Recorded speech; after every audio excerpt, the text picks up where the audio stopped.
Okay, guys. Another accounting video again, another day. Another sakit ng ulo na naman po tayo today. So ngayon, bank reconciliation and proof of cash tayo. So natapos na tayo sa cash and cash equivalents. Ngayon dito magbabank recon naman tayo. So with regards to bank reconciliation and proof of cash, ano ba yung purpose natin dito? Sa bank reconciliation kasi natin, ang nangyayari dyan, meron kang cash balance. Ito yan.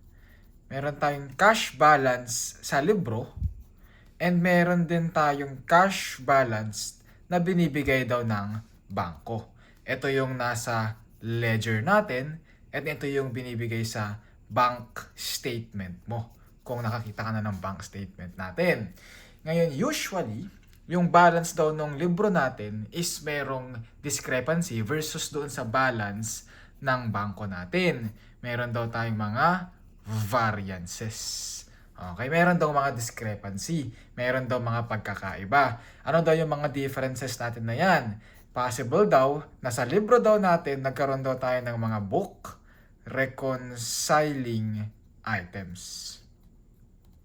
Or sa bangko naman daw nagkaroon tayo ng mga bank reconciling items. So ano ba yung mga yan? Isa-isahin natin i-explain yan using this T account. Okay, so sa bank reconciliation natin, ito lang kailangan mong gawin. Okay, gawin mo lang itong T account natin na ito. So, i-compare lang natin yung book balance versus sa bank balance natin. Gawa lang tayo ng simpleng T account natin dyan. So, meron tayong sa libro, yung balance mo sa ledger, yung balance mo sa libro, yun yung unadjusted balance natin dito. Yung balance mo sa bank statement sa bangko, yun yung unadjusted balance natin dito. Tayo. So ano yung mga book reconciling items? Ito daw yun. Unang book reconciling item natin, meron tayong tinatawag na credit memo. Meron din tayong tinatawag na debit memo. And meron tayong tinatawag na mga book errors. Okay, so ano ba yung credit memo? Si credit memo natin dito, ang example natin yan, interest income and collections by the bank. Ang credit memo natin is ganito. Merong kang collection sa bangko, nakolekta ni bangko na hindi aware sa libro. Okay, merong kinolekta si bangko na hindi daw aware sa libro. Ano daw yung mga example na yun? Or ibig sabihin nito, merong additional cash sa bangko. Kasi may nakolekta si bangko, pero hindi daw aware si libro. So hindi daw nagkaroon ng additional cash kay libro. Kaya yung ginagawa natin sa credit memo, nag-a-add tayo dyan. Okay, ano example ng additional or ng credit memo natin? Nandyan daw si interest income and nandyan daw yung mga collections by the bank na hindi ulit na i-record ni bangko. Itong mga to, mga unrecorded lang ito ha. Take note mo na lang yan. Unrecorded. Hindi ibig sabihin na merong interest income sa bangko is a reconciling item na siya sa libro. Bakit? Kasi possible yung interest income na i-record naman ni bangko. So, reconciling item lang sa libro or book reconciling item lang yung interest income mo na yan or yung collection ng bangko na yan if unaware si book. Unaware si libro, unrecorded sa libro. Yun yung book reconciling item natin. Yung isang book reconciling item natin is tinatawag natin na debit memo. Yung debit memo naman, merong deduction sa bangko, may expense na in-incur si bank, nabawasan yung cash mo sa bangko na hindi daw aware si libro. Ano mga example natin dyan? Meron daw tayong mga service charge or yung tinatawag natin na non-sufficient fund. O ano ba yung non-sufficient fund natin na yan? Meron kang cash, meron kang cheque, dineposit mo sa bangko. So nung dineposit mo yun sa bangko, nag-debit ka na ng cash, nag-credit ka na or nag-debit ka na ng cash in bank, nag-credit ka na ng cash on hand. Let's say for example, cash on hand mo yan. Cheque yan, non-sufficient fund, cheque yan na nanggaling kay customer mo. Nung dineposit mo daw yan sa bangko, bigla daw tumalbog yung check. Kasi ang sabi ni bangko, itong may-ari ng cheque na to or yung pinanggalingan ng cheque na to, wala naman palang laman yung bangko niya. So hindi natin mai-encash itong pera na to. So, non-sufficient fund daw yun. Nag-add ka na dito, pero binawasan ni bank or hindi nag-add si bangko, so sobra ngayon yung pera mo sa libro. So, unaware ka na sobra pala yung pera mo sa libro. Anong tawag doon? Debit memo. Non-sufficient fund. Parang sinasabi na nabawasan yung pera mo sa bangko, pero hindi ka aware sa libro. Okay? O ang sinasabi doon, nagdagdag ka sa libro mo kasi nag-deposit ka ng cheque pero wala palang laman, so hindi pala nadagdagan yung bangko mo. Kulang pala yung bangko mo versus dun sa libro mo, overstated yung libro mo, meron kang non-sufficient fund debit memo. Kaya dito, less tayo dito. Kasi ang nangyayari, masyadong sobra yung libro mo or sobra yung nasa cash balance ng libro mo compared doon sa cash balance ng bangko. Sir, medyo nalilito ako Bakit credit memo tapos debit memo? Alam natin na yung kapag sinabi natin na credit memo, sa libro natin, cash, tama. Ang normal balance ng cashier, dapat debit Ibig sabihin, kapag ini-increase ko yung cash balance ko, dapat debit yan. Kung in-increase ko yan, nag-add ako dyan, bakit credit tayo dyan? Kasi ang nangyayari po dito, okay, for example na lang, isingit ko na lang dito, merong tao, ikaw yan, na nag-deposit, and meron tayong bangko. Okay, nung ikaw, nag-deposit ka kay bangko, ang nangyari daw, itong bangko na to, nandito yung cash mo, tama? Itong bangko daw ngayon na to, meron daw siyang liability sa'yo. Ang tawag daw doon is deposit liability. 'Di ba? Ipinatago mo yung pera mo kay bangko. Si bangko ngayon, kapag kailangan mo nang i-withdraw yung cash, meron ngayong kailangan obligated ibigay ni bangko yun sa'yo. Kaya si bangko ngayon doon sa dineposit niya na cash mo, o dineposit mo na cash sa kanya, liability yun sa point of view ni bangko. Kaya every time na nagde-deposit ka sa bangko, sa point of view ni bangko, nagkakaroon siya ng credit, which is a liability. Sa point of view mo naman, kapag nagkaroon ng liability si bangko, nagkakaroon ka ng additional cash. Kuha mo yun? O, diba? Anong normal balance ng liability? Credit. So kapag nagdeposit ka sa bangko, may liability si bangko, may credit si bangko. Pag nag-increase yung liability ni bangko sa'yo, ibig sabihin nag-increase yung cash balance mo kasi nadagdagan yung obligasyon ni bangko na ibigay yung pera na pinatago mo sa kanya. Kaya baliktad tayo sa point of view natin dito sa bangko kasi pag sinabing credit memo, ibig sabihin additional yun sa cash mo. Sa point of view ng libro, pag nag-debit tayo sa cash, increase tayo ng cash. Pero sa bangko, kapag nag-credit si bangko, addition yun sa cash mo. Pero sa point of view ni bangko, addition yun sa liability ni bangko. Pero sa point of view mo na nagpatago kay bangko, addition yun sa cash mo. O, nalito ka? Dapat hindi na. Ulitin ko lang. Bakit credit memo ang tawag kapag bakit yung credit memo ina-add natin? Kasi ang nangyayari ulit dito, ikaw, nag-deposit ka kay bangko. Nung nag-deposit ka kay bangko, may utang ngayon si bangko sa'yo. Yung cash na pinadeposit mo. Ano yung utang? Liability. Pag nag-i-increase ng liability, credit memo. So kapag nag-i-increase or nag-credit memo si bangko, ibig sabihin nagkakaroon ka daw ng additional cash. Okay tayo doon. So, yan yung credit memo. Yan yung debit memo. Ulitin lang natin. Pag sinabing credit memo, addition yan sa unadjusted balance mo. Bakit ulit? Reason lang, rationale lang. Ito lang kasi yung tip natin sa bank reconciliation and sa proof of cash. Yung reasoning lang, yung logic lang natin. Hindi natin kasi kayang isa-isahin o hindi ko kayang isa-isahin sa inyo itong mga interest o itong mga examples ng credit memo, examples ng debit memo natin. Yung nag-iisang way na lang natin dito para ma-encounter or para hindi tayo mahirapan sa bank reconciliation kasi maraming nahihirapan sa bank reconciliation, especially sa proof of cash natin, is kailangan mong mag-practice. Okay, kailangan mong ma-experience halos lahat ng problem para ma-familiarize ka na dun sa mga types or dun sa mga examples ng credit memo and debit memo natin. Pero kapag hindi mo na-encounter yung isang example na yon, bago sa'yo yung term na yon, ganito lang lagi iisipin mo. Kapag sobra yung pera ko sa bangko na hindi aware si libro, or kapag nadagdagan yung pera ko sa bangko na hindi aware si libro, ang tawag dun credit memo. Kulang ngayon yung pera ko dito, kaya mag-a-add ako sa point of view ko.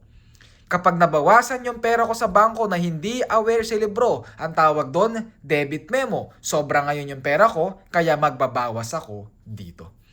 Okay, yan yung mga book reconciling item. In addition of that, meron tayong mga book errors. Yung book errors, hindi ko din kayang isa-isahin yan. Basta logic lang ulit tayo dito. Kapag sobra yung pera mo sa libro, bawasan mo yung pera mo sa libro. So pag sobra, mag-less ka. Kapag naging kulang ngayon yung pera mo sa libro, mag-a-add ngayon tayo dito.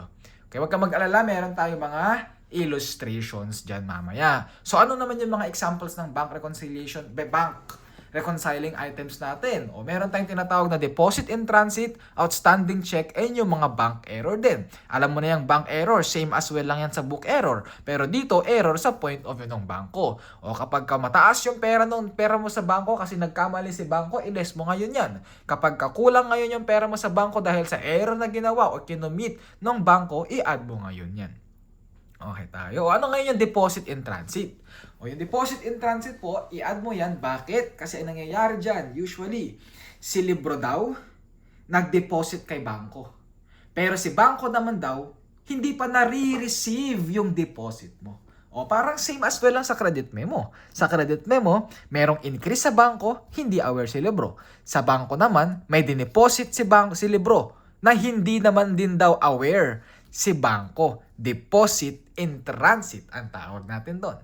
Outstanding check naman. Ano yung outstanding check na yan? O, for example, nag-issue ng check si libro.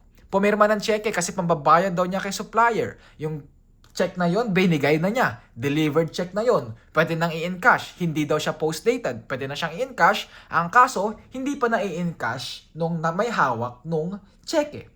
So sa point of view ni libro, nabawasan na yung check. Ay nabawasan na yung cash. Tama? Kasi nag-issue na siya ng check eh. Nabawasan na yung check. Which is good as cash na yung check natin. So dapat nabawasan na daw yung bangko. Pero since hindi pa na-encash nung may-ari o yung pinagbigyan ng cheque, hindi pa nababawasan yung point of view ng bangko. Ang tawag daw doon, outstanding check. Cheque daw na pinirmahan ni libro na hindi pa na-encash kaya outstanding pa yan. Dito naman, nag-deposit daw si libro na in transit pa lang yan. Papunta pa lang yan.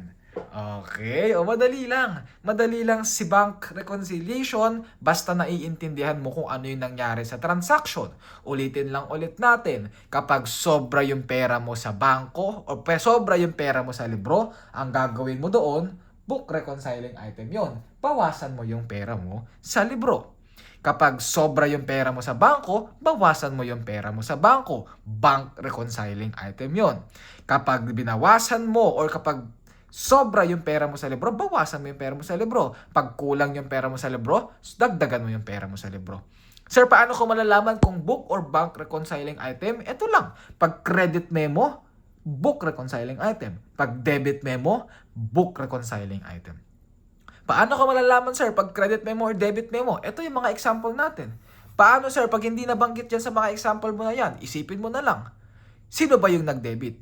Or kanino ba nag-increase? Pag nag-increase sa bangko na hindi nag-increase sa libro, book reconciling item yun. O, di ba? Pag naman nag-increase sa libro na hindi naman daw nag-increase sa bangko, bank reconciling item yun. O, kapag nagkaroon ng error, sir, paano ko malalaman kung book or bank? As general rule, hindi sinabi kung sino nagkamali. Ang always assumption natin, book error tayo doon. Pero pag sinabi sa problem na book error or sinabi mismo sa problem na ang nagkamali si libro, book error yon. Pag ang nagkamali mismo sa bangko, bank error naman tayo doon. Kailangan mo lang ng analysis dito, encoding, understanding. Pero madali lang ang bank reconciling item. Okay, so next, proof of cash. So sa proof of cash naman natin, same as well lang yan sa bank reconciling item, pero sa proof of cash natin dito, medyo in-extend or in-expound yung bank reconciliation natin. Pero same lang din ang purpose tayo dito. Ang goal lang ulit natin dito is dapat mag-tie up yung book and yung bank natin. O dito pala, nakalimutan ko i-discuss.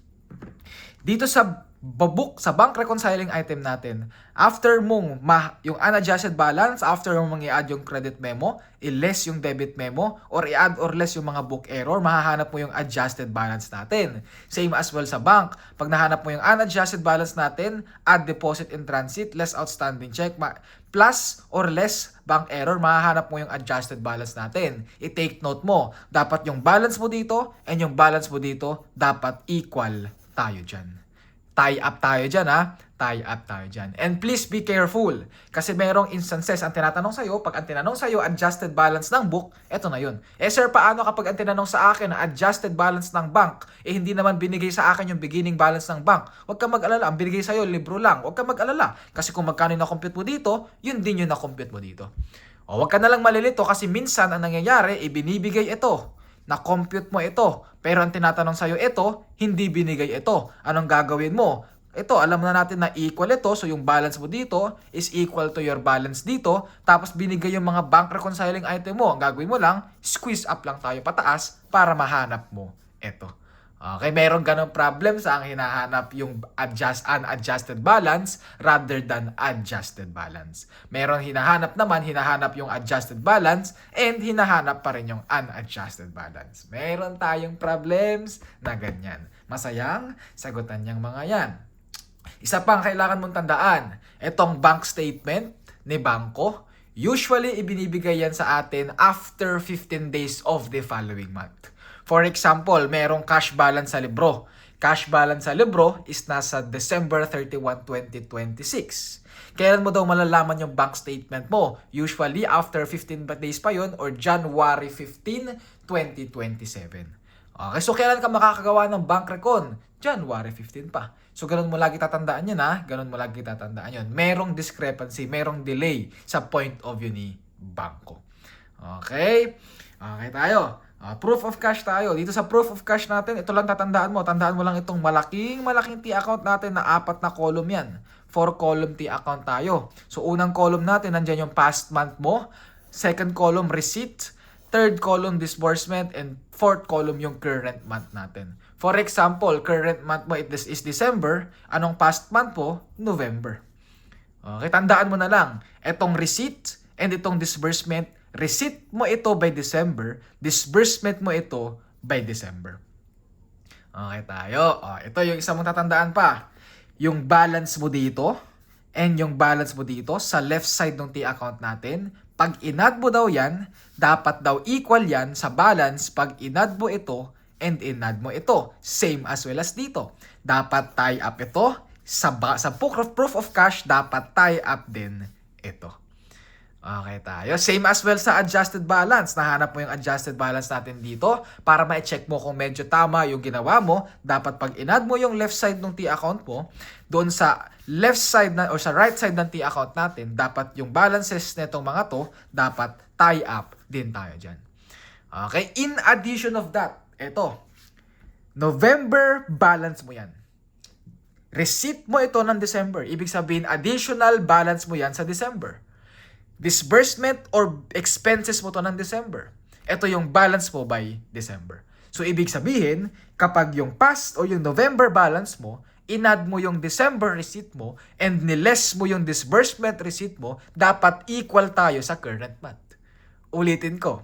Isang checking pa natin. November balance mo, i-add mo yung December balance mo, yan yung additions mo during December, during this month. Less mo yung mga expenses mo during this month. Dapat makukompute mo yung current month mo during this month. Okay, yung current balance mo during this month. Same as well dito. Pag yung past month mo, i-add mo yung receipt mo, i-less mo yung disbursement mo, dapat equal din yon dito sa ending balance natin ng December.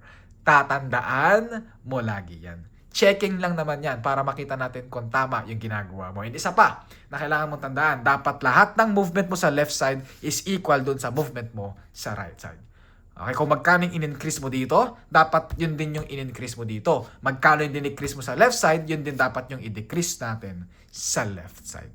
So yan yung mga rules na kailangan mong tandaan sa proof of cash natin. And isa pa, sa proof of cash natin, unlike dito sa bank reconciliation item na ginagawa mo ng sabay yung books and yung bank, dito sa proof of cash natin, gagawa ka ng separate proof of cash for the book balance and for the bank balance. So kapag gagawa ka ng proof of cash, yes, medyo ba proseso, pero yes, kailangan mong gawin yon. Pag gumagawa ka ng book balance ay ng proof of cash, isang ganito sa libro, isang ganito sa bangko.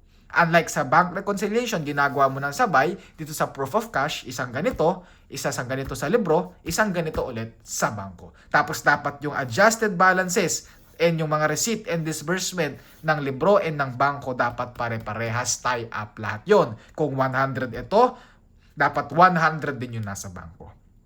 Okay, medyo di mo na-imagine. Sige, lagyan natin ng balances yan. Let's say, for example, yung unadjusted November natin is nasa 100 pesos. The receipts natin is nasa 200. Disbursement mo is nasa 50 pesos. Yung current month natin is nasa 250 pesos. Okay, i-check mo. 100 plus 200, that's 300. 50 plus 250, that's 300. Okay, balance tayo. Balance yung left side, balance yung right side. I-check mo yung isang checking natin.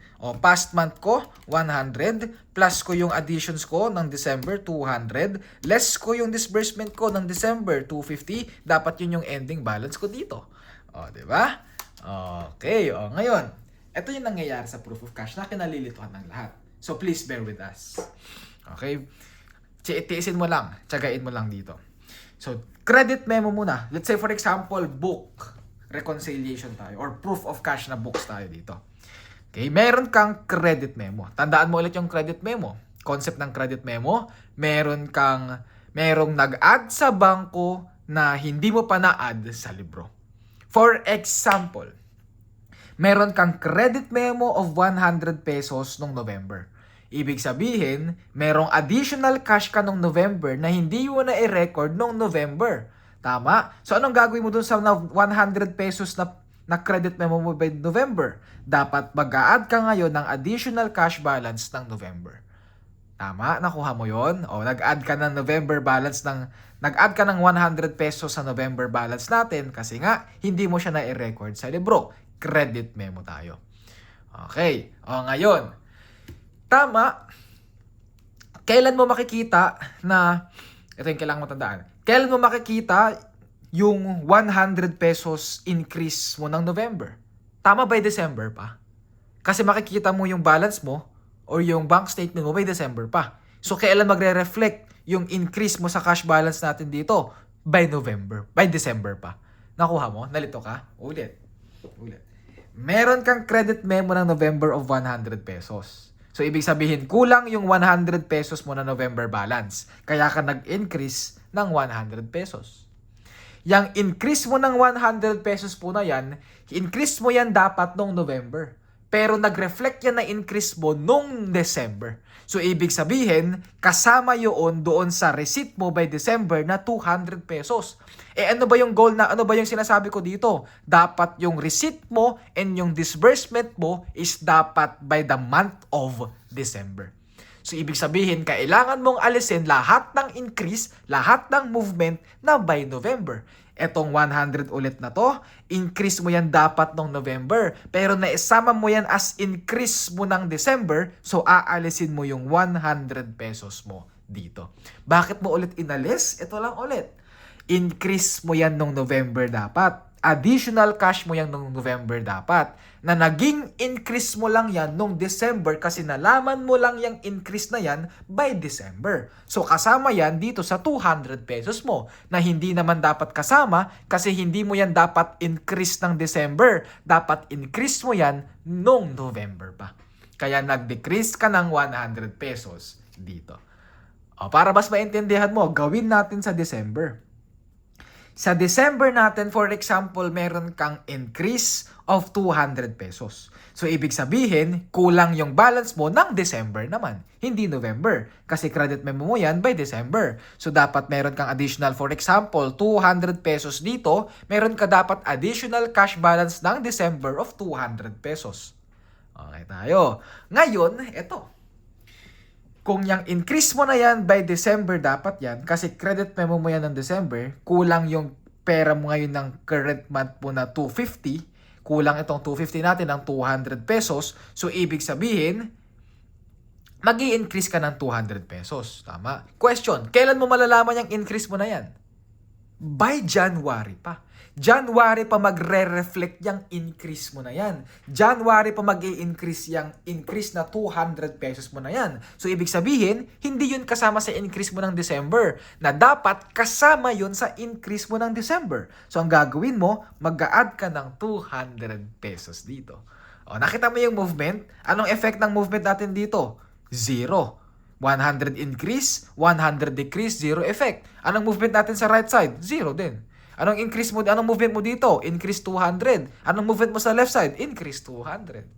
O, diba? Ganyan kagaling yan. Ganyan kaganda yan. Medyo mahirap, pero analyzation lang ito. Analyzation lang. Ulitin lang na. Next natin, gawin natin sa debit memo para mas masanay ka. Debit memo, deduction ito. Tama. Meron kang dineduct dito na hindi na deduct sa libro. For example, nagkaroon ka ng deduction of 50 pesos ng November. November, meron ka dapat debit memo na 50 pesos. So, bawasan natin yung November balance mo ng 50 pesos. Ang kaso, kailan nag-reflect ulit yung 50 pesos na disbursement mo na yan? By December. Na dapat, hindi naman yan magre-reflect ng December kasi disbursement mo yan nung November. So, ang gagawin mo dito, aalisin mo yung 50 pesos mo sa disbursement mo ng December. Ulitin natin, bakit mo inalis ulit yung 50 pesos na disbursement mo sa December? Dahil nga hindi mo siya disbursement dapat ng December. Dapat disbursement mo yan nung November. Okay, December. For example, meron kang disbursement sa December na 100 pesos. So, meron kang ngayong 100 pesos dapat na deduction sa cash balance mo ng December. Alisin ko to, baka malito tayo mamaya. Meron kang cash balance dito dapat sa 250 pesos na disbursement of 100 pesos. May deduction ka dapat na 100. Kailan mo ulit makikita yung disbursement mo na yan? Yes, by January next month pa. So kung hindi ito kasama sa disbursement mo ng December, na dapat additional disbursement mo yan. So mag-add ka ng 100 pesos na disbursement mo dito. Sir, bakit ako mag-add disbursement? Deduction nga. Ang hinahanap kasi natin dito, disbursement. Ibig sabihin, kulang yung disbursement mo ng 50 pesos. Dapat may disbursement ka ng 100 pesos na hindi mo pa alam ng December, hindi ka pa aware ng December kasi makikita mo pa yan by January next year. So, kulang yung disbursement mo. Kaya nag-add tayo ng disbursement dito. Anong movement? Zero effect, balance tayo. Decrease ng 50, decrease ng 50, balance tayo. Yan yung proof of cash natin. Hanapin natin yung mga adjusted balances. Meron ka ditong 100 sa November. 100 increase, 50 deduction. Meron kang 150 balance and adjusted or adjusted balance ng November. Magkano receipt natin? 200 less 100 plus 200 or 200 less 100 plus 200, that is 300 pesos. Disbursement natin, 50 less 50, 0 plus 100, 100 disbursement ka. Dito, magkano sa December balance natin or yung current month? 250 plus 200 less 100, that is equal to 350. Hanapin natin kung tama. 300 plus 150, this is equal to 450. 100 plus 350, 450, tie up tayo dyan. I-check mo yung isang checking natin. November balance ko is 150, plus receipt ko ng 300, less ng disbursement ko ng 100, yung ending balance ko dapat is 350, okay yung ginawa natin. So, yan tayo for proof of cash. Yan tayo for bank recon, yan tayo for proof of cash. I-apply natin yan by answering these handouts. Okay. Illustration number 1. Sige. Illustration number 1. Sabi natin dyan. What amount should be reported as adjusted cash in bank? In preparing the bank reconciliation for the month of August, Apex Company provided the following information. Meron kang balance per bank statement. Isa-isay natin ha. Balance per bank statement. So this is your unadjusted balance for bank. Unadjusted bank. Deposit in transit, alam natin, bank recon yan.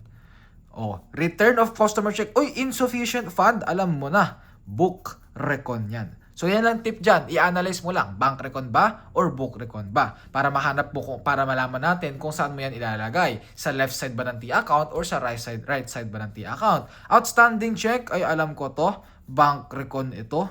Bank service charge. Uy, bank service charge. Service charge, alam ko din yan. Book recon tayo dyan. O, ngayon, gagawin na natin, gawa na tayo ng T-account natin dito. O, T-account, meron kang books, meron kang bank. Magkano bank daw natin, unadjusted balance? 1,805,000. Meron kang bank recon, itlagay mo na lang dito, deposit in transit, 325,000. Ano effect ng deposit in transit? Yes, add tayo dyan. Meron ka pang isang bank recon dyan, tama, outstanding check natin, 275,000 na, deduction tayo dyan. Meron pa ba? Wala na. So, pwede mo nang computein yan. 1,805 plus 325 less 275, that is equal to 1,500,000 or 1,805 plus 325 less 275, that is equal to 1,855,000. So yung sagot natin actually dito, adjusted cash in bank natin is nasa 1,855,000, letter A. Tandaan mo na lang ulit. Sir, ibig sabihin ba irrelevant na sa atin yung books? Yes, irrelevant na sa atin yung mga books items yan kasi ang tinatanong lang naman sa'yo dito, adjusted cash in bank. Okay tayo. Ito na sagot mo, 1,855,000. Yes, tama ka din. Kahit doon sa T-account natin, kahit yung left side lang or yung right side na yung gamitin mo, yung book items lang or yung bank items lang ang galawin mo, pag ang tinanong sa'yo is adjusted cash, yun na yung magiging sagot natin dito. O, tinanong sa'yo dyan, adjusted cash in book, anong sagot mo? Same pa rin, 1,855,000. Kasi dapat yung balance natin dito, 1,855,000. Tama ba? Okay, mahihirapan ka na lang ulit pag ito yung hinanap natin. Which is gawin natin dito sa illustration number 2. Sabi sa illustration number 2, in preparing the bank reconciliation for the month of December, case company provided the following data. What amount should be reported as adjusted cash in bank? In illustration number 2, what amount or what is the unadjusted cash in bank in the bank balance per book? Per book daw, magkano daw unadjusted balance daw natin or unadjusted cash in bank mo daw? Binigay sa'yo, balance per bank statement. O alam na natin, beginning balance natin yan sa for bank. Deposit in transit. O lagay na natin, bank reconciliation, bank reconciling item yan.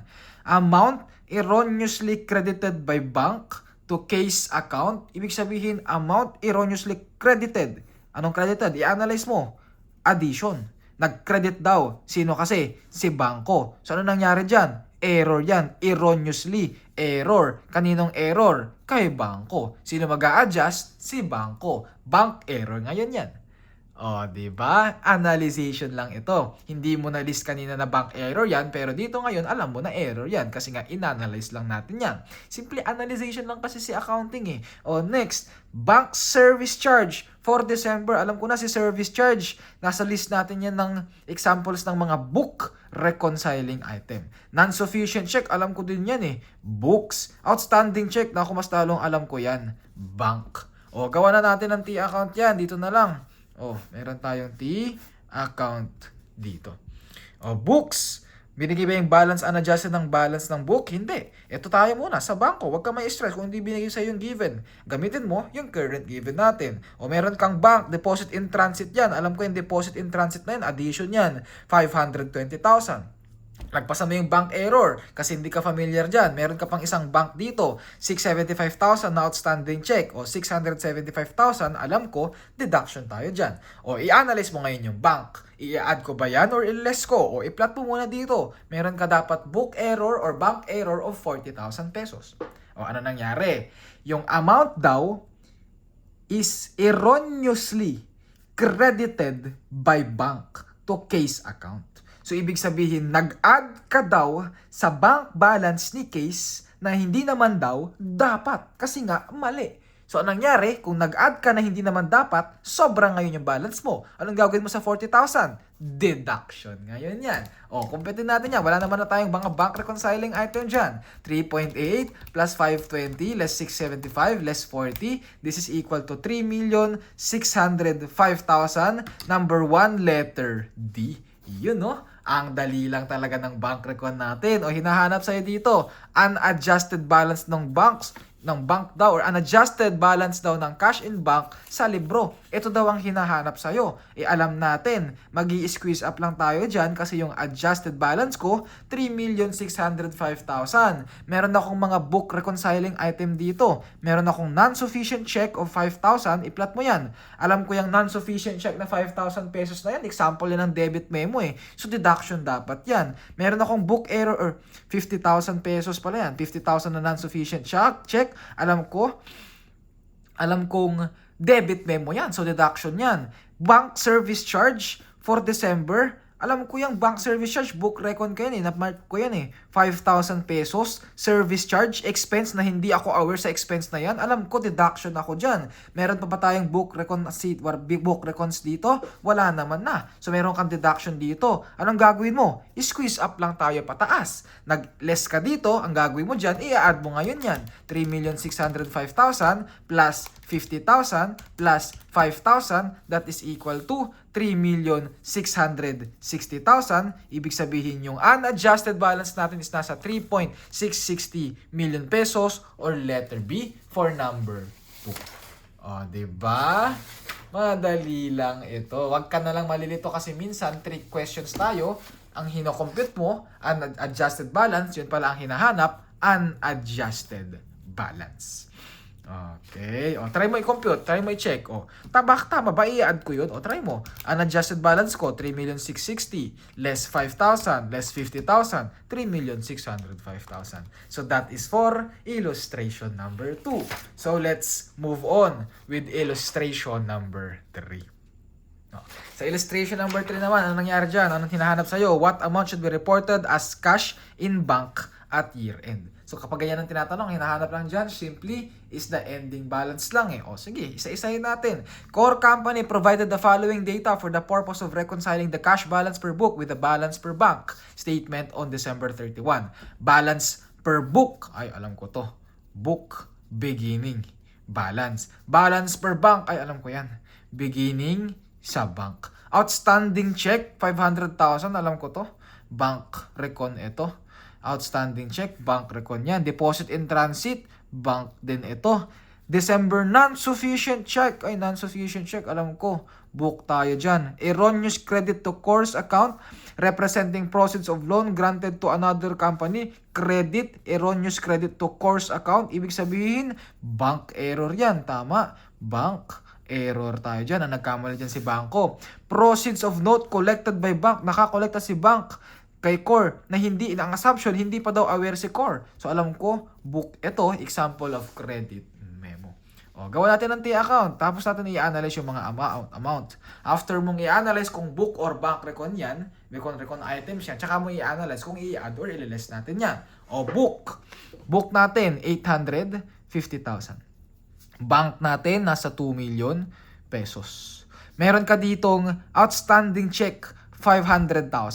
Tandaan mo na lang, sinabi, it is including of the certified check of 100,000. Ibig sabihin lang yan, meron daw check na outstanding na 500,000. Kaso yung 100,000 daw, wala na daw problema doon kasi certified naman na yun. So ibig sabihin, aware na, parang sinasabi na aware na daw si bangko sa 100,000. So yung total outstanding check na lang natin dito is nasa 400,000. So yung ililess mo na lang sa bank natin is 400,000. O meron kang deposit in transit of 200,000. Alam naman natin na addition ang deposit in transit. Non-sufficient check of 150,000. Ang sabi, yung 50,000 pesos daw had been redeposited and cleared on December 27. So ibig sabihin, meron daw cheque na tumalbog na 150,000. Pero wag ka naman daw mag-alala kasi yung 50,000 naman daw nalagyan na ng amount. So ibig sabihin, dito, yung total non-sufficient fund na lang natin is nasa 100,000. So meron ka ditong 100,000 of non-sufficient fund of deduction sa point of binilibro. Erroneous credit to course account. Alam ko, bank error yan eh. Ano nangyari? I-add ba natin o i-less? Ano nangyari dyan? Erroneous credit. Ibig sabihin, nadagdagan ng hindi dapat nadagdagan. Mali pala na nadagdagan pero nadagdagan sa account ni core. So ano gagawin mo? Sobra ngayon yung 2 million pesos ng 300,000. So yung 300,000, aalisin ko. O, ano pa? Meron ka pang book error dito, 750,000. proceeds of note, nakakolekta na hindi ka aware. So addition of 750,000. Magkano daw yung cash in bank natin? O, computin natin parehas. 2 million less 400 plus 200 less 300. This is equal to 1,500,000. Dito naman, 850 less 100 plus 750. This is equal to 1,500,000. Tie up tayo dyan. So yung sagot natin for illustration number 3 is letter A, 1,500,000. Basic. Illustration number 4.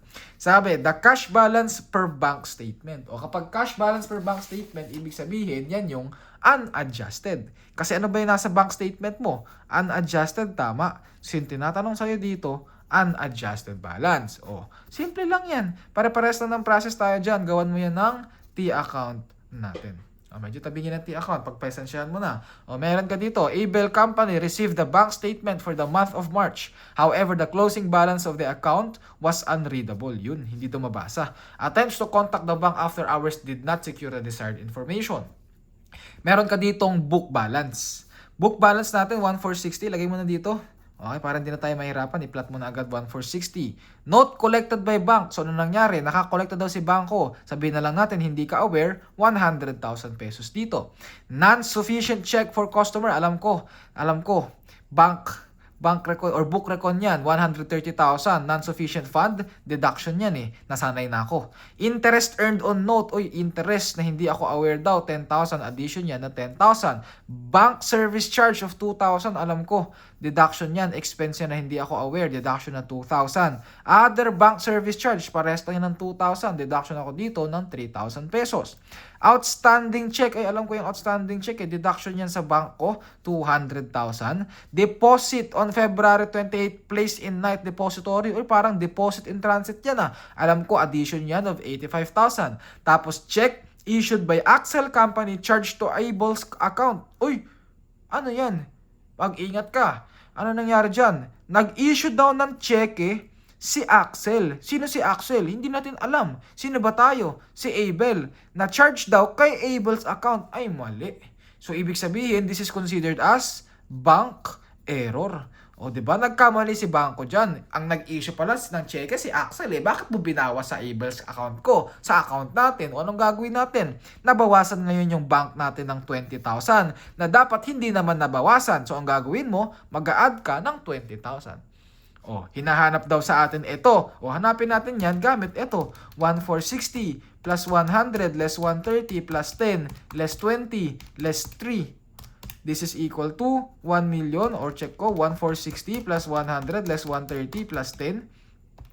1,460 plus 100 less 130 plus 10 less 2 less 3. This is equal to 1,435,000.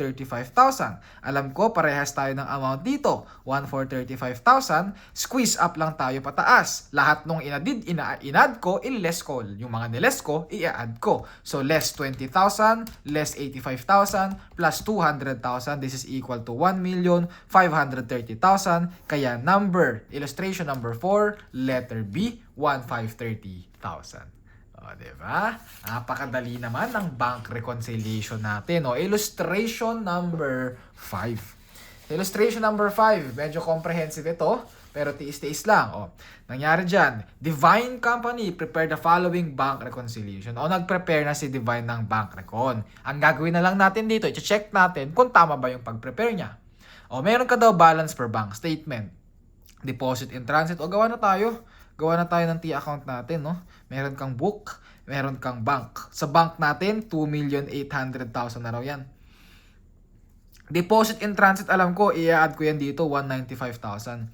Checkbook printing charge. Parang service charge yan ah. Bakit ko inad sa balance per bank? Dapat book reconciling yan. Dapat nandito yan. Ayun. Nakita mo na. Mali yun. Tapos bakit niya inad? Dapat ililes ko yan. Diba? O, wag kang papalin lang. Nililito ka lang yung mga yan. O, sabi pa dito, error made by Divine. Sino nagkamali? Si Divine. Book error ngayon yan. In recording check issued in December.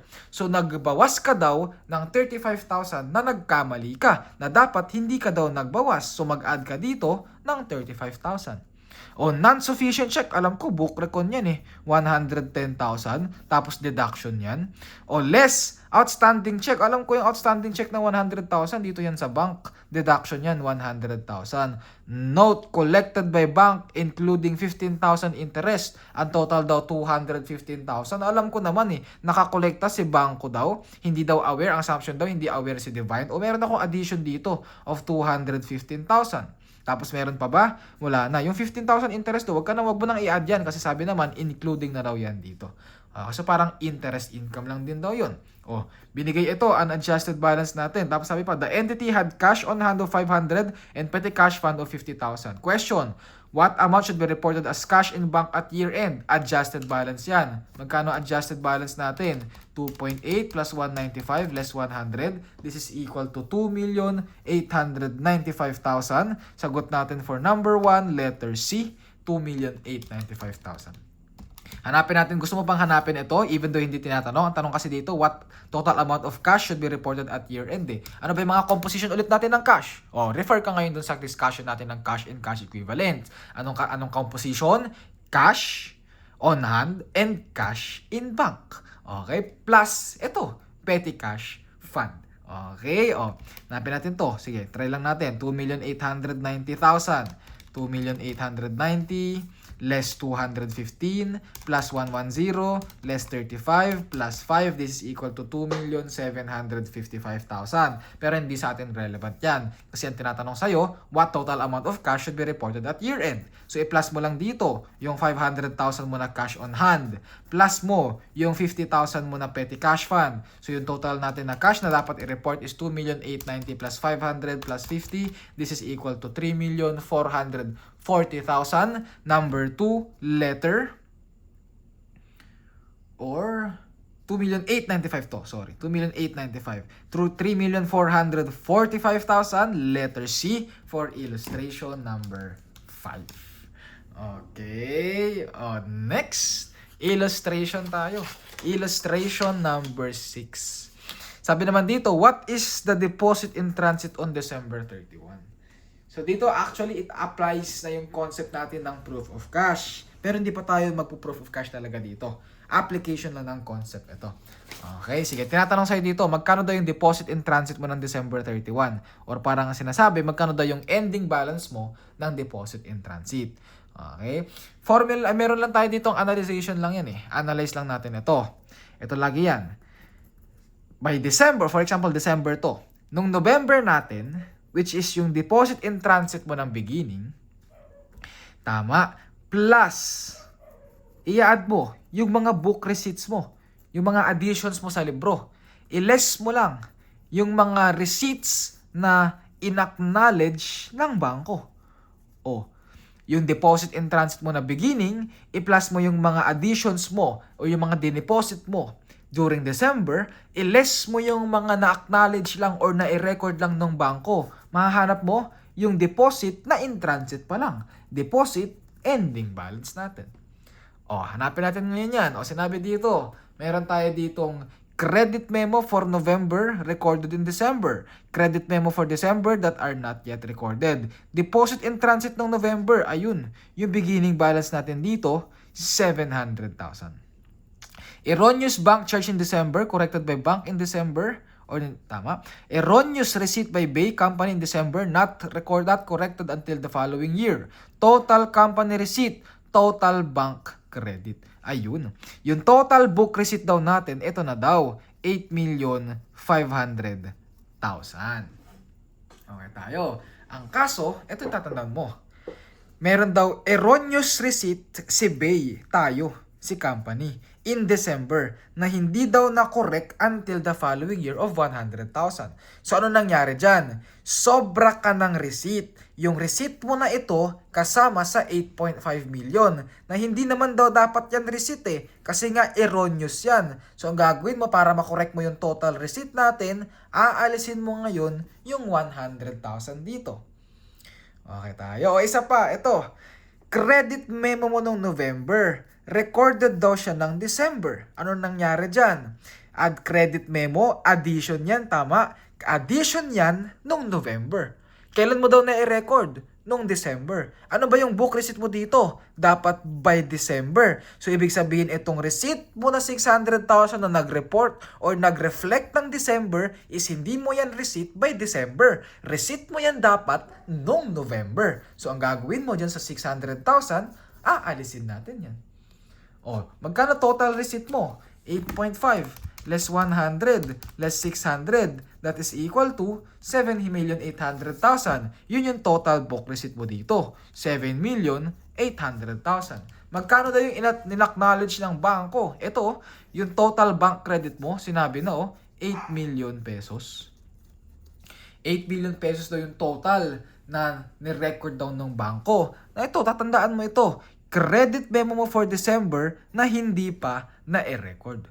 800,000 daw yan. So, ano nangyari dyan? Nagkaroon daw ng credit memo sa December na hindi pa naman daw talaga na-record. So, ibig sabihin, hindi pa siya credit sa point of view ni bangko. So, ang gagawin mo dyan sa 800,000 na yan, aalisin natin yan.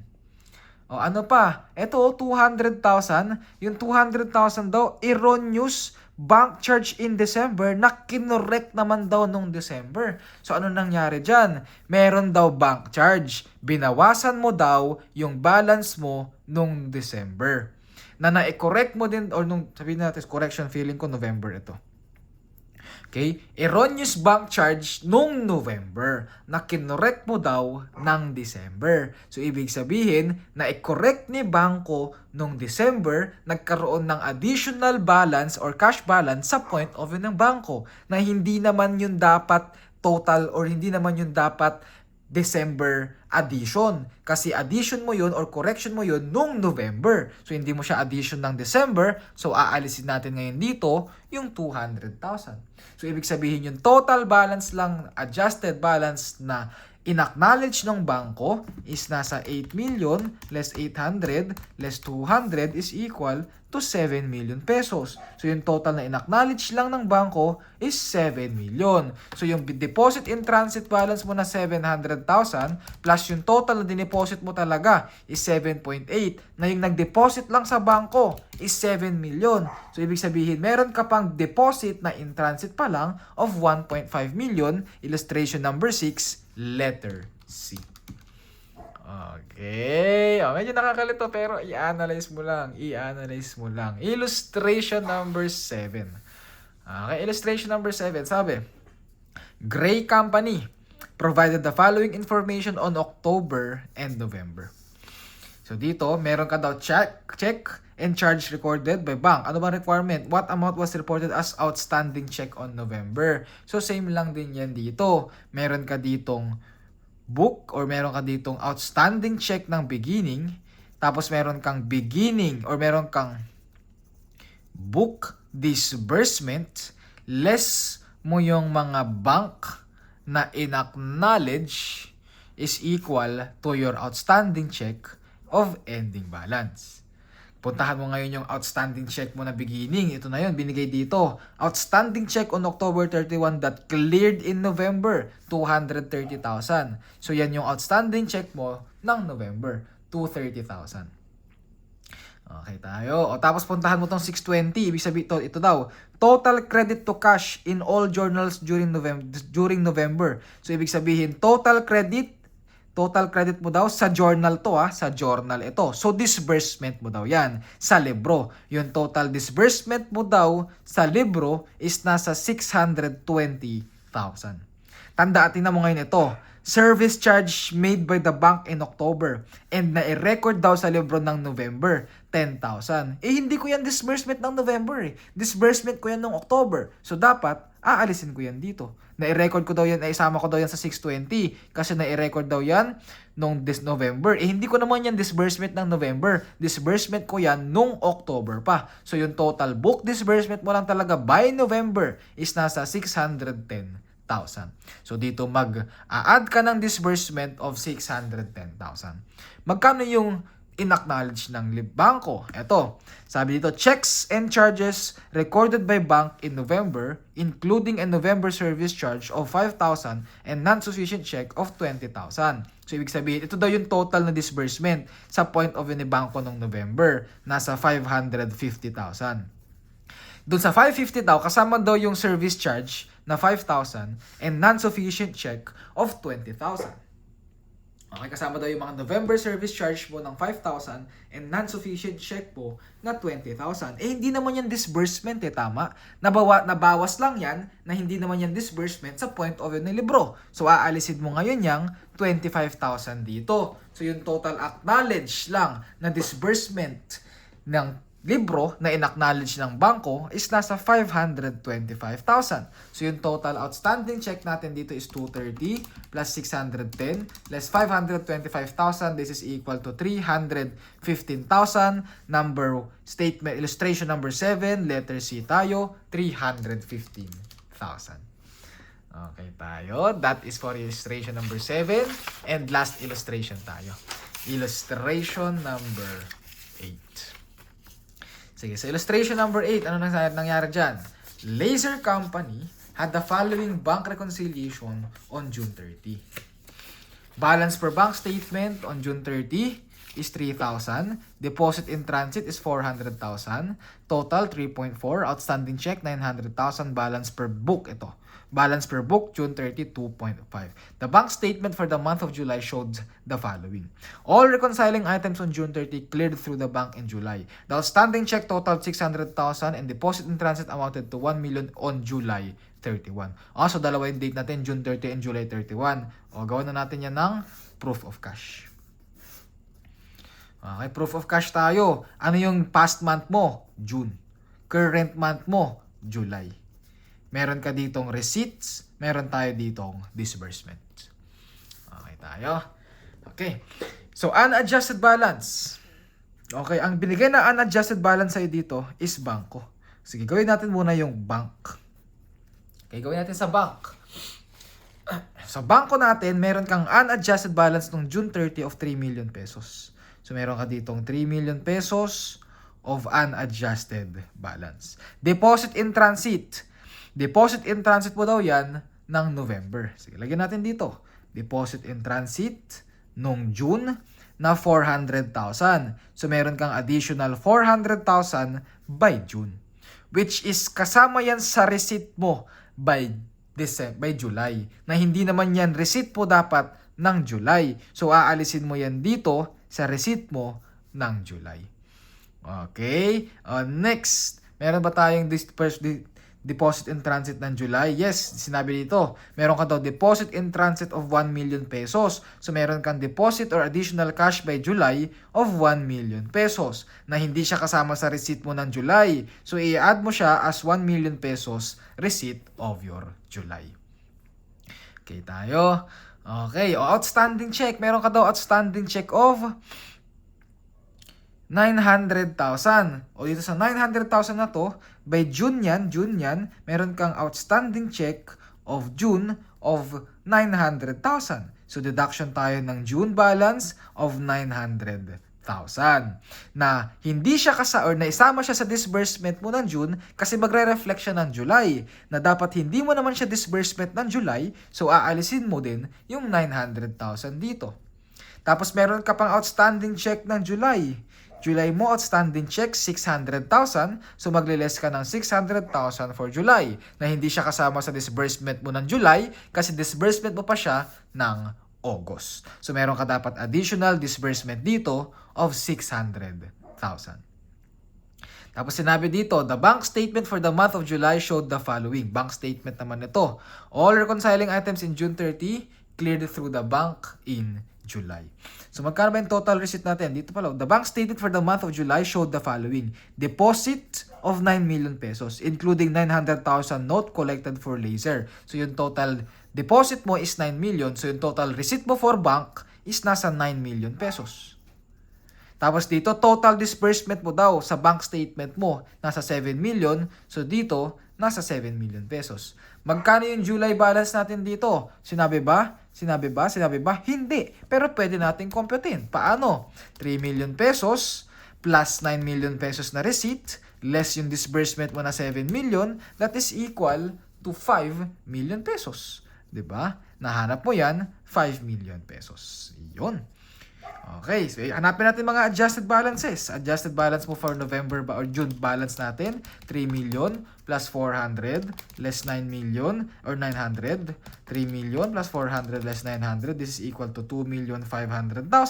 Receipt natin, 9 million less 400 plus 1 million, this is equal to 9,600,000. Disbursement natin, 7 million less 900 plus 600, this is equal to 6,700,000.